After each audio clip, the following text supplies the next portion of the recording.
If you find that you are facing barriers, doubt, you're scared, or any type of thing that's holding you back from starting as a mystery shopper, well, this video is going to be for you because I'm going to help you find those solutions to overcome those obstacles so that you can begin earning this extra money that is so ridiculously easy to obtain as a mystery shopper. Now, remember, the main benefits of mystery shopping amongst all other side hustles I have ever come across or tried myself is that I can easily do a mystery shop throughout my day without it interrupting anything I already have planned because you literally can pop in somewhere and pop out and you have that choice of those type of mystery shops to do so you can continue on your day as you normally would do without any interruptions.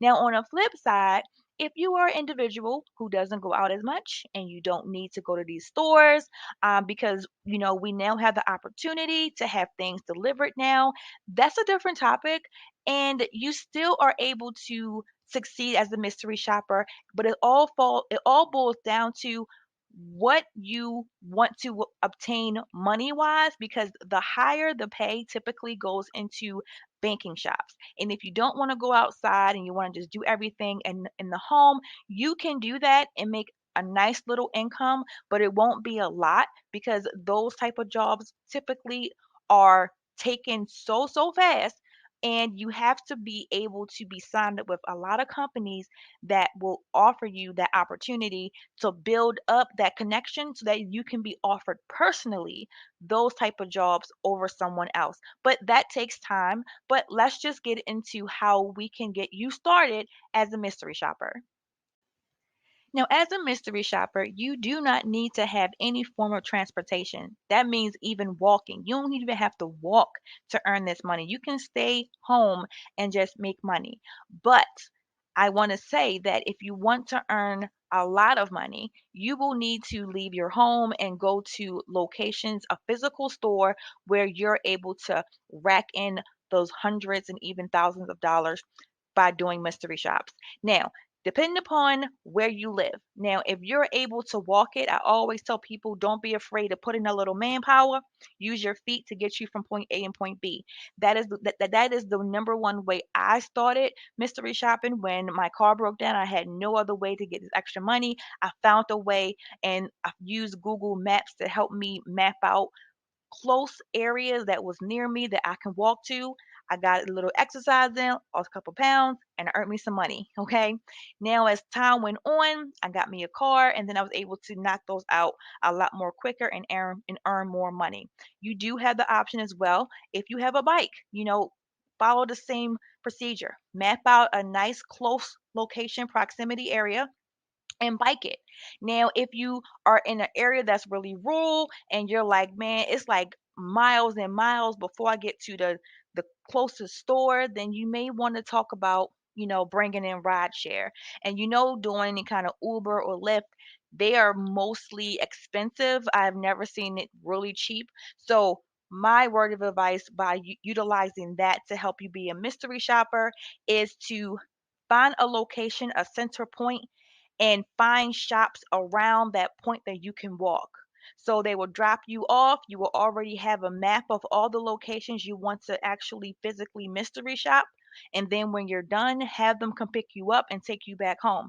That way, you are knocking out multiple shops in that one trip that will compensate for that cost that it took for them to bring you from your home to that central point and then back. That is what I would recommend doing. As a typical 9 to 5 individual or a typical side hustle, when you're making money, having a child around is a big no no. In the mystery shopping world, having a kid around doesn't really matter depending upon the assignment that you choose. You are able to accept assignments that do not have restrictions on other people coming with you, and you can still make a lot of money. By signing up with multiple companies gives you the opportunity to always be able to bring in 20 plus dollars per shop and take your child with you, so you don't have to worry about asking anybody or finding money to spend to have somebody to watch your children. I will say this once and I will say this forever and ever and ever. You do not need any money to be a mystery shopper. You do not need any money to complete mystery shops. However, there are some mystery shops that become available that they would like for you to pay for something in advance and then they'll reimburse you. But you have the choice to not even do that shop. You can go over here to a banking shop, open up a savings account, and get paid $150. Boom, you have money. You didn't shell out any cash, so you don't need money to start mystery shopping. I don't like writing either. And for things that I don't like to do, I find an app that can do it for me. And this is true with mystery shopping. There is an app called Otter, Otter. I spoke about it in one of my previous videos, and I just found out about it a year ago, and I wish I knew about it forever. I don't even know how long it's been out, but it's like the best thing ever because you can open it up, you can have multiple people talking. It will transcribe everything that is being said in the room, and then you can tap on it to see to hear who spoke what so you can distinguish between you and other people, copy all that was stated from that individual and put it right into your shop form. That way you're not writing out these paragraphs if you choose to do shops that are requiring you to have a long passage. So you totally have that option, but utilize apps that are available to make up for your shortcomings because that's what I do all the time. I can totally relate to this. And once again, it's all about utilizing an app or even just your phone. So, for instance, I typically go into all of my mystery shops with the voice recorder on.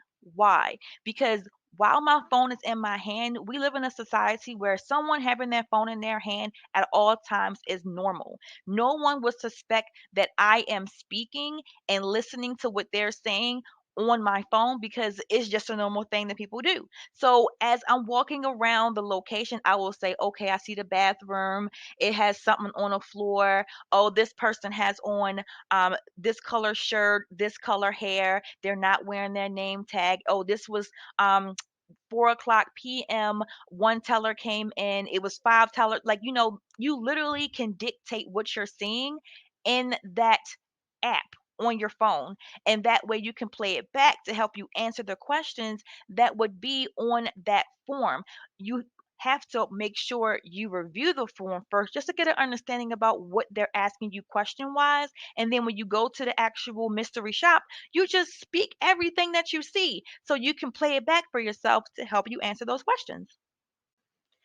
Knowing how to complete each mystery shop will definitely depend upon your experience about the actual topic at hand with that mystery shop. So, with that being said, don't apply for a shop that you have no clue about.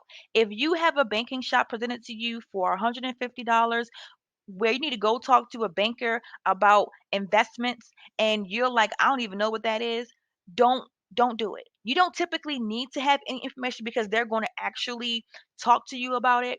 But if it comes to be some kind of anxiety, it's like, I don't know what to do. I'm really nervous. Don't do it. Do something that's more comfortable for you to build up to do shops like that because you don't want to be so nervous that you mess up and then you don't get paid. Plus, my channel also has tips and tricks on how you can complete these shops and what you can do. And I'm always here to answer questions in the comments if you ever have any. So trust in yourself, believe in yourself, try it out, but go slow and steady. Now, if you're a person who, like many people, only have their cell phone, they don't have access to a computer or a laptop, you don't need to have that. Your phone can help you submit every mystery shop report that you will have. Now, where it comes into being a little bit of an issue is if you do mystery shops where you have to upload documents, even a receipt. And that's where you will need to take a picture and upload it to the actual form. Now, if you want to make sure that the pictures are crystal clear and your phone, you just know the camera is really bad, there is an app called Cam Scanner, CAMSCANNER. This allows you to use your phone as a real life scanner and it will upload it as if a scanner did. It's totally free. They also have a paid option, and you can use that to take pictures of those items, save it, download it as a PDF, and upload it to your shop form. And you also have access to public libraries. Wherever you are, I'm sure there's a library there. You can go there and they can do it for you as well. So you have access to many things. Again, it's all about thinking outside the box and using what you you have as well to help you succeed as a mystery shopper.